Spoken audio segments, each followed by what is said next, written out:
Misafirlerimizi de sizlere zahmet kapındaki arkadaşlarımız da bizlere yardımcı olun. Sayın Bakanım, kıymetli milletvekilim, çok değerli belediye başkanlarım, aziz hemşehrilerim, kadim şehrimize ve Mezopotamya'nın incisi olan Mardin'imize tekrar hoş geldiniz, şeref verdiniz. Ceşnave-i Nevroz-e Pirozlu. Huzur ve güven ikliminin tesis edilmesiyle birlikte özellikle PKK'dan ve Kandil'den aldıkları talimatla birlikte ülkemizde, bölgemizde yeniden kaosun oluşturulmasına müsaade etmeyeceğiz.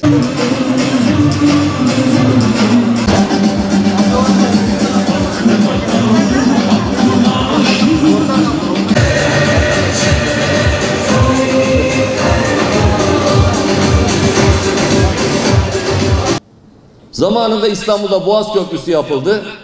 Buradan mutlu azınlık geçecek. Mutlu azınlık geçecek. Türkiye'nin başına gelmiş en büyük felaket diyerek bizim sol kafalar karşı çıktılar. GAP yapıldı, ona karşı çıktılar. Marmara yapılır, ona karşı çıkarlar. Sabiha Gökçen yapılırken ana muhalefetin başındaki yalanlarıyla meşhur olan zat, bu yapılan iş çok yanlış. Buraya uçak inmez çıkmaz. Bu yapılan iş sanki Tuz Gölü'nde alabalık yetiştirmeye benzer. Nasıl laflar ama tam kendine yakışır vaziyette. Şimdi kendi de inip çıkıyor ya, merak etmeyin. En son Çanakkale Köprüsü yapıldı. Sesini çıkaramadılar. Bunda da 5 müteahhit falan demeye başladılar. Arkadaşlar orada 2 tane Koreli var. Yapan yerli firmalardan bir tanesi eski CHP milletvekili. Birisi de Nihat Özdemir. 4 kişi var. Peki kardeşim, başka insanlar vardı. İhalelere girdiler de onların elinden mi alındı? Daha düşük fiyat verenler vardı da onlara verilmedi. Özel bir tercihleme bunlara verildi. Hayır. Milli savunma sanayinde Amerikalılar paramızla alacağımız silahı daha vermezlerdi bize. Paramızla almak istiyoruz. Aynı adamlar PKK'lılara, bölücü örgüte bedava veriyorlar ve eğitimle kendileri de tarif ediyorlar nasıl kullanılacağını. Şimdi kendi yaptığımız silahlarımızla savaşıyoruz. İHA'larımız, SİHA'larımız, Altay tanklarımız, bizim 100 akımız. Dünyaya satıyoruz bunları. Ve savaşma oranımızda yerli silahlarımız %81'e kadar yükseldi. Hatırlıyorsunuz değil mi arkadaşlar gezi olaylarını?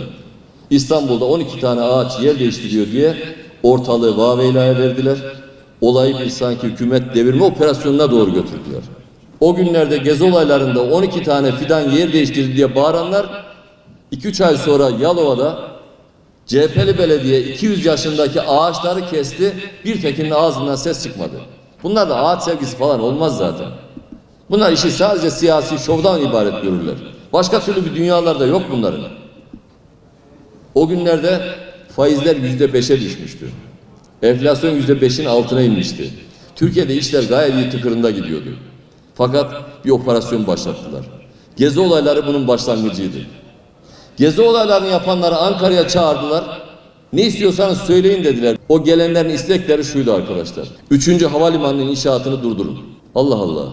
Almanlar da durdurun diye çabalıyorlar ya. Envai çeşit takoz koyuyorlar ya. Avrupa'da birçok ülke bizim 3. havalimanının yapılmasına karşı çıktı. Türkiye'nin yani ne kadar büyük projesi varsa bunun hepsini durdurun istiyorlardı. Baktı o tutmadı. 17-25 hukuk garabeti geldi arkasından. O tutmadı. Çukur eylemleri başladı. Öz yönetim ilan ettik. TC buraya giremez. Affedersiniz. Söyledikleri buydu. Bu da tutmayınca en sonunda 15 Temmuz gibi bir gecede 200'e yakın generalin, yüzlerce tankın, tüfeğin, uçağın eşliğinde bir ihtilal denemesinde bulundular. Eğer gözünde mavi ise rengi, saçının rengi de sarıysa açın kapıyı diyorlar. 10 milyona yakın mülteci çıktı. Çıkmasın demiyoruz. Elbette çıksın. Ama bunu niye Müslümandan esirgiyorsunuz? Suriyelilerin de beti benzi bembeyaz. Niye onlara kapıları kapatıyorsunuz? 6 tane parti, bir de gözükmeyen, bir tabirle masanın altında yer alan, milleti kandırarak 7. bir partiyle oraya eklemlediler. Peki ne istiyor bunlar? Türkiye'nin iyiliğine şimdiye kadar bir proje duydunuz mu? Bir tek istekleri var arkadaşlar. Recep Tayyip Erdoğan gitsin ne olursa olsun. Bunun için işbirliği yapmayacakları kimse kalmadı. Zaten CHP'nin son dönemlerde dikkat ederseniz 2 tane stratejisi var. Birincisi algı operasyonları. Bu son dönemin modası arkadaşlar. İstanbul Büyükşehir Belediyesi algı operasyonları için reklam ajanslarına tam 845 milyon lira para ayırmış.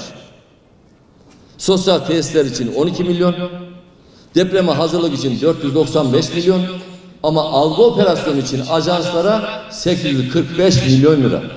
Diğer dediğim konuda eğer dikkat ederseniz yapacakları hiçbir şey yok, söyleyecekleri bir şey yok. Sadece oturma düzeninde bile nasıl oturacaklarına tam bir ay tartışarak karar verdiler. Boy sırasına göre mi oturacaklar, yaş sırasına göre mi? Partinin oyuna göre mi, öbür türlü meclisteki sayıya göre mi?